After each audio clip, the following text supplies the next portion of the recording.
आदौ फुल्लकुशेशया प्रविलसा कासारमाधेभव काश्यां शैशवरूपिणोऽवतरणं श्रीमत्कबीरस्य वै लीलामानुषविग्रहस्य नयनं नीरुनिमाभ्यामृतं रामानन्दमनस्विनः पुनरभो शिष्यत्वमस्य प्रभो पश्चाद्वादिकदम्बकुञ्जरहरे आश्चर्यमयो भवन् लीलाः शक्तिविकासनं च पुरतो माहम्मदक्षोणिका पश्चाज्जीवनमद्भुतं कृतमहो कम्मालिकं मालयो पश्चादेवलकस्य रक्षणमहो दुराकृतं वन्दिता पश्चात्कारितमद्भुतं हि जगतः सन्दर्शनं गस्तकम् पारावारविघटनं मुररिपो रावाससंस्थापनं घोरक्षस्य ततः स्वयोगकलया नरकोपसंमर्दनं संसारामुदिसेतुरूपमचलं संस्थाप्य धर्मं निजम् अन्तर्धानमजन्मनोमघरे जातञ्चरित्रं गुरो अन्तर्धानमजन्मनोमघरे जातञ्चरित्रं गुरो वन्दौ सत्यकबीरगो चरणकमलशिरनान् जासु ज्ञानरविकरयुगल भ्रमतमदेतनसाय पूजा गुरु की कीजिए सब पूजा जीवन जो जल सिंचय मूल करो शाखा पत्र खाय गुरु बिन ज्ञान न उपजय गुरु बिन मिलय रवि गुरु बिन संशय न मिले जय जय जय गुरुदेव गुरु बिन संशय न मिले जय जय जय गुरुदेव। प्रेम से बोलिए सदगुरु कबीर साहेब की जय, सदगुरु कबीर साहेब की जय, सब संत भक्त समाज की जय। आप सब लोगों ने देखा, अभी हम लोगों ने आदि गायत्री किया। आदि गायत्री में प्रभात अर्थात प्रातः की आदि गायत्री, फिर दिन में दोपहर की आदि गायत्री, फिर संध्या काल की आदि गायत्री एंड मिडनाइट मध्य रात्रि की आदि गायत्री। तो हमारे हिंदू संस्कृति में 4 संध्याएं होती हैं। सामान्यतः हम लोग प्रातः और शाम की संध्या को जानते हैं, लेकिन इसके साथ साथ दोपहर, दिन और रात्रि की मध्य रात्रि ये भी संध्या के अंतर्गत गिने जाते हैं। और हम सब लोग जानते हैं कि जो पाश्चात्य संस्कृति है, वेस्टर्न कल्चर, उसमें रात्रि में 12 बजे डेट चेंज हो जाते हैं, लेकिन हमारी हिंदू संस्कृति में प्रातः अर्थात जब सूर्योदय होता है तब तिथि का बदलाव होता है, अर्थात दिन प्रारंभ होता है।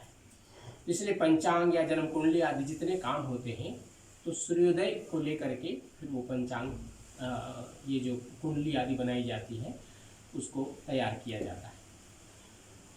हम लोगों के जीवन में कल हमने थोड़ी सी चर्चा की थी कि हमारे पास 3 अनमोल शक्तियां परमात्मा ने दी हैं। वो क्या है? मन, वचन और कर्म। मन हमारे शरीर में कहाँ पर है दिखाई नहीं देता है। सामान्यतः लोग कहते हैं हृदय में है, कुछ लोग कहते हैं कि वो माइंड में है, मन में अर्थात सिर में है, लेकिन कहाँ है एक्यूरेट कोई बता नहीं सकता है श्योर ये आपका मन है, क्योंकि हम उसको अनुभव करते हैं। इसी प्रकार मन और वाणी, हम सब लोग बातचीत करते हैं। अगर कोई गूंगा नहीं है तो सब लोग बातचीत करते हैं, जैसे अभी आप सब लोग सुन रहे हैं मुझको, तो ये है वाणी। और तीसरा है हमारा शरीर। जो शरीर है यह हमारा 5 कर्मेंद्रियां और 5 ज्ञानेंद्रियों से बंधा हुआ है, लेकिन ये तो काउंटिंग है 10, 5 ज्ञानेंद्रिय और 5 कर्मेंद्रिय, लेकिन बिलियंस ऑफ बिलियंस इसके अंदर में वेन्स हैं अर्थात नसें हैं, हड्डियां हैं, रक्त है और साथ साथ अनेक प्रकार के मल हैं, ग्लैंड्स हैं, है ना, और बिलियंस ऑफ इसमें कोशिकाएं हैं जिनको हम सेल्स कहते हैं। कोशिकाएं हिंदी शब्द है, कोशिका, सेल्स को हिंदी में कोशिका कहते हैं। तो इससे शरीर का निर्माण हुआ है। सदगुरु कबीर साहब इस भजन के माध्यम से हमारे शरीर के बारे में बता रहे हैं कि शरीर कैसे काम करता है हमारा। मोह में तुम्हें सर्व में जहाँ देखूं तारा, मोह में तुम्हें सर्व में, मोह में तुम्हें सर्व में जहाँ देखूं तारा, राम बिना छिनके कहूँ सरय को काम। प्रेम प्रेम सब कोई कहे, प्रेम न चिन्ह मोह, जा मार्ग साहिब प्रेम कहावै सो, जा मार्ग साहिब प्रेम कहावै सो। सद्गुरु कबीर साहिब की जय। दूसरे पत्रिका में दूसरा नंबर का भजन है और आप धीरे धीरे अपना जो लाए हैं अगर चांस तो उसको बजा सकेंगे।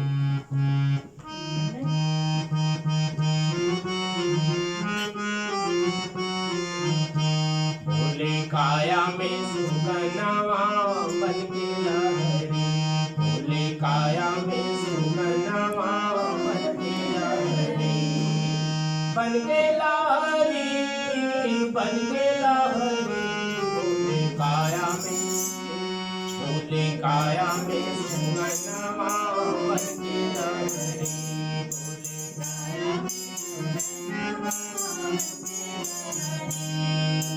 पिंजड़ा 3.5 हाथ का तामे सुनना बोले, पिंजड़ा 3.5 हाथ का तामे सुनना बोले।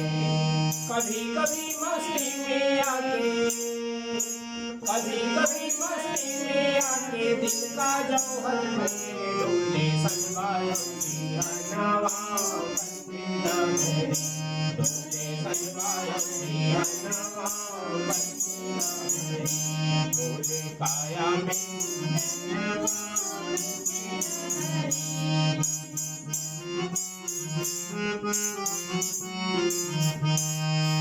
पांच तत्व की पिंजड़ा वाके तामे 10 दरवाजा, पांच तत्व के पिंजड़ा वाके तामे 10 दरवाजा। मध्य सभा में लगा के आसन, मध्य सभा में लगा के आसन, बनके बनके राजा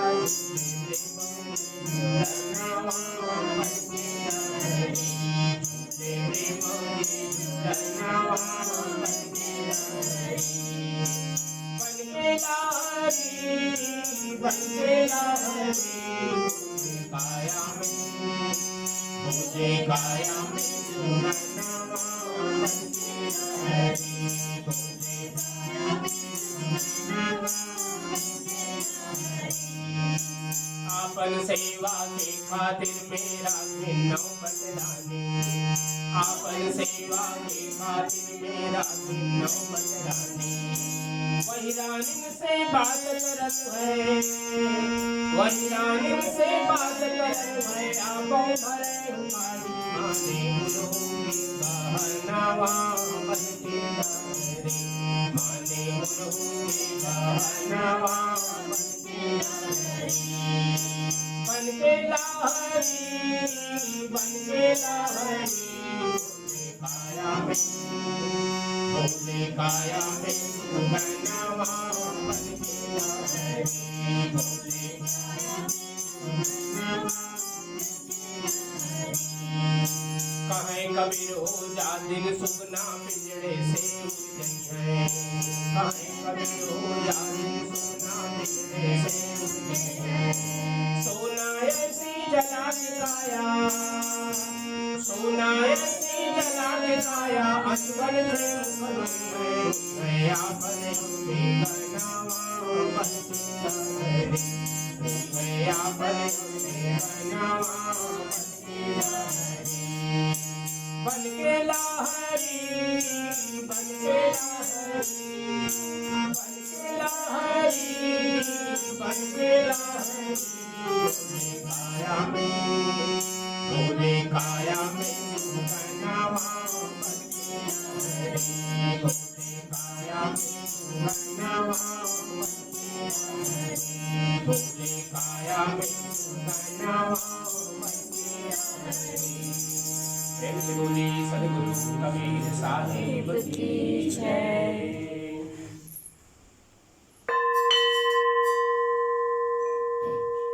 सदगुरु कबीर साहब इस भजन के माध्यम से कितना सुंदर और सरल ढंग से समझा रहे हैं कि हमारा ये पिंजड़ा अर्थात ये शरीर, पिंजड़ा 3.5 हाथ का, 3.5 हाथ होते हैं, एक हाथ मतलब इतना, एक हाथ के हुआ 18 इंच।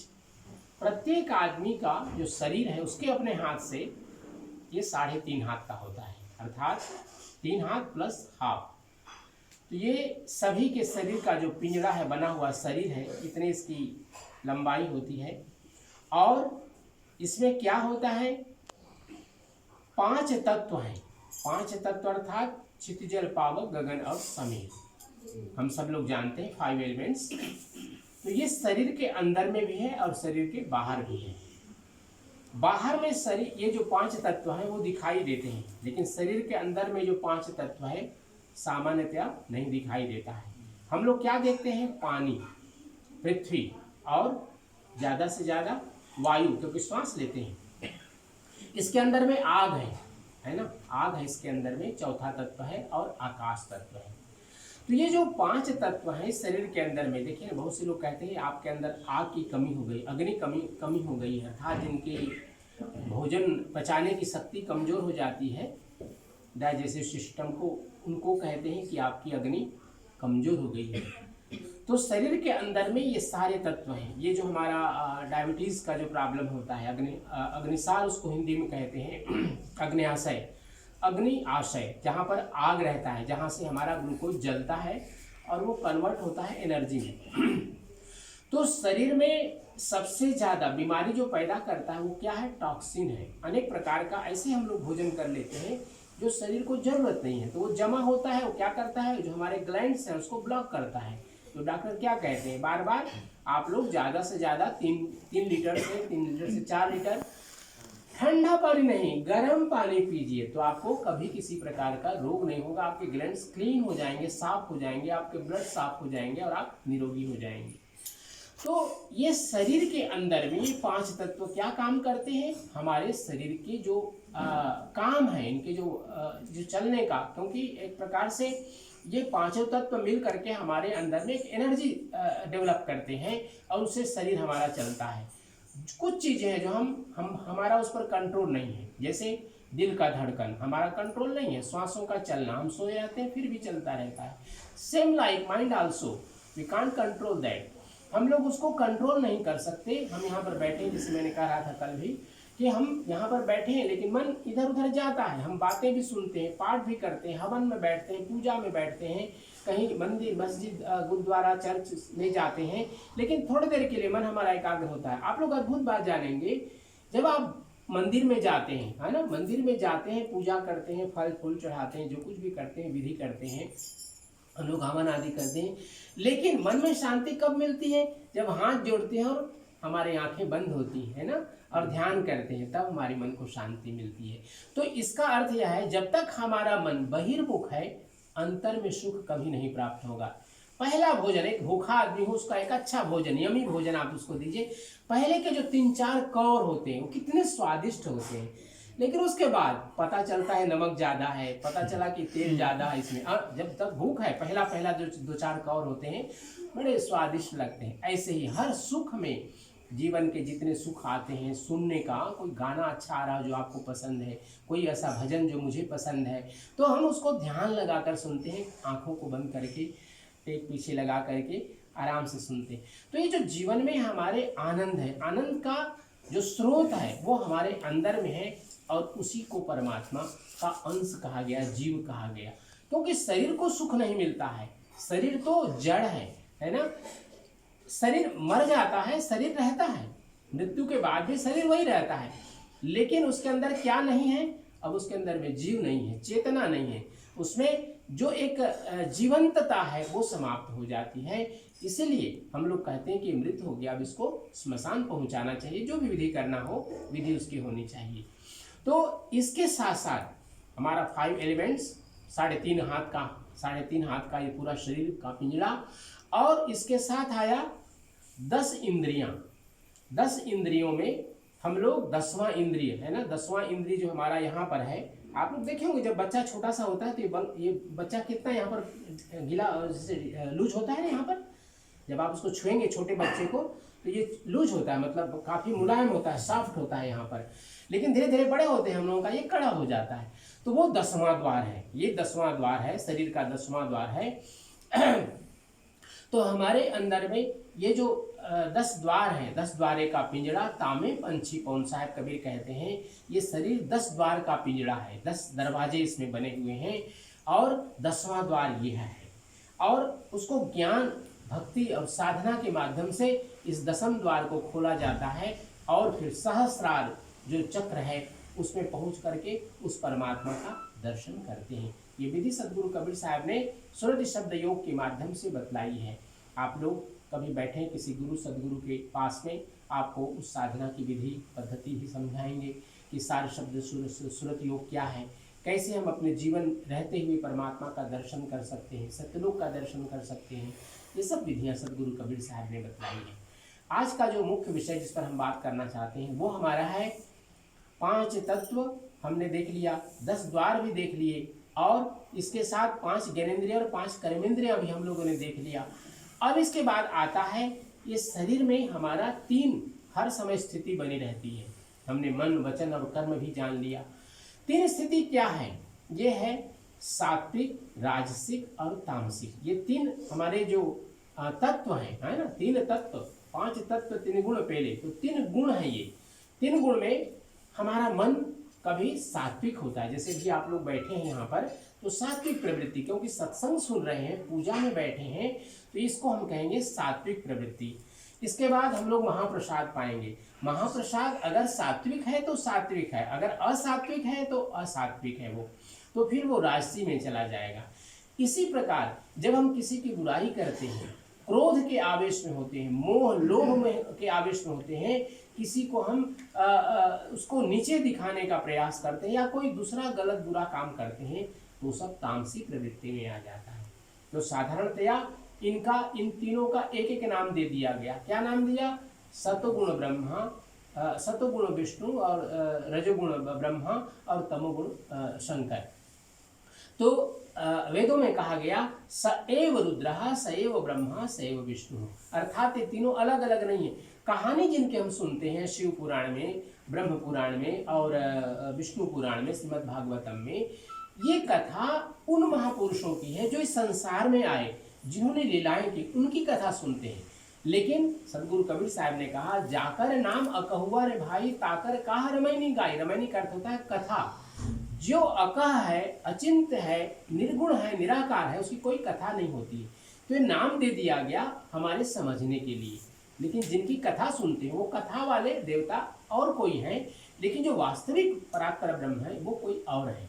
तो सदगुरु कबीर साहब ने इसको समझाया कि हमारी वृत्ति जितना अधिक तामस की ओर होगी, हम संसार की ओर भागेंगे। राजस की ओर होगी, राजस प्रवृत्ति अगर हमारे मन में होगी तो हम ऐश्वर्य, है ना, जो लग्जरी चीज़ें हैं उसकी ओर भागेंगे कि ये हमें प्राप्त हो जाए, ये हमें प्राप्त हो जाए, और जीवन भर आंखों आंखों आंखों मोर मोर मोर और चाहिए, जीवन भर लगा रहेगा, कभी हमें संतोष नहीं मिलेगा। लेकिन सदगुरु कबीर साहब ने कहा जब आवे संतोष धन सब धन धूरी समान। लेकिन जब सात्विक प्रवृत्ति आएगी तब संतोष उसके साथ आएगा। जब संतोष आएगा तो जो कुछ भी आपके पास है आप उसमें आनंदित होंगे।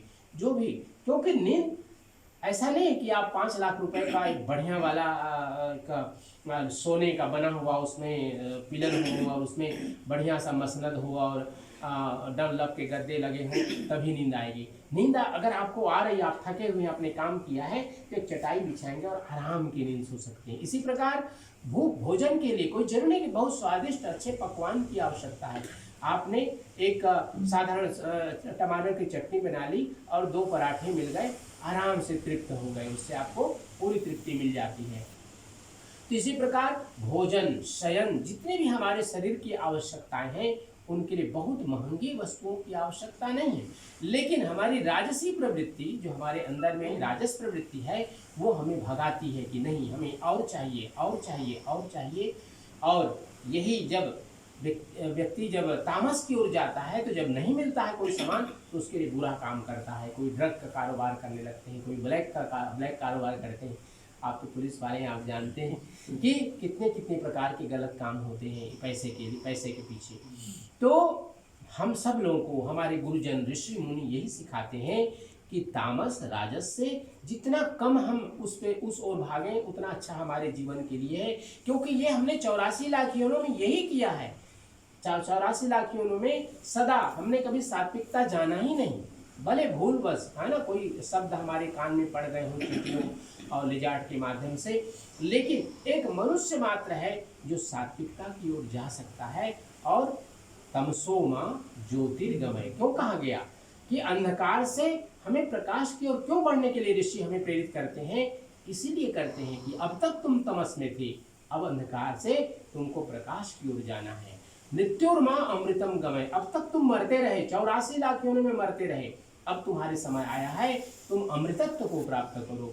विद्या अमृतमस्तुते, ये वेदों की वाणी है कि वह तत्वमसि, वही परमात्मा का अंश तुम हो, ये गुरु बतलाता है। और अहम ब्रह्मास्मि, अंत में उसको ज्ञान प्राप्त होता है कि वास्तव में जो गुरु ने कहा था तत्वमसि, तुम ही वो परमात्मा हो। अंत में उसको ज्ञान प्राप्त होता है कि हाँ अहम ब्रह्मास्मि, अहम मतलब मैं ब्रह्म हूँ। क्यों ब्रह्म हूँ? क्योंकि वह परमात्मा और मैं, उसमें कोई अंतर नहीं है। शरीर नाशवान है, मरेगा, बचपन में, बाल्यावस्था, युवावस्था, वृद्धावस्था, फिर मृत्यु, ये शरीर का धर्म है। हर बार कितने बार हम लोग मरे हैं और जन्म लिए हैं, लेकिन एक मौका जब सद्गुरु मिल जाते हैं तो हमें विद्या अमृतमश्नुते, विद्या के माध्यम से, ज्ञान के माध्यम से हमें अमृतत्व का पान कराते हैं और सुसत्य पुरुष परमात्मा का दर्शन करा करके सत्यलोक तक पहुंचा देते हैं। ये हमारे ज्ञान की पिपासा है। आइए एक भजन करेंगे, फिर आगे करेंगे। ये कोई धीमी गाड़ी हाँ को दे, पहले पत्रिका में ये भजन है।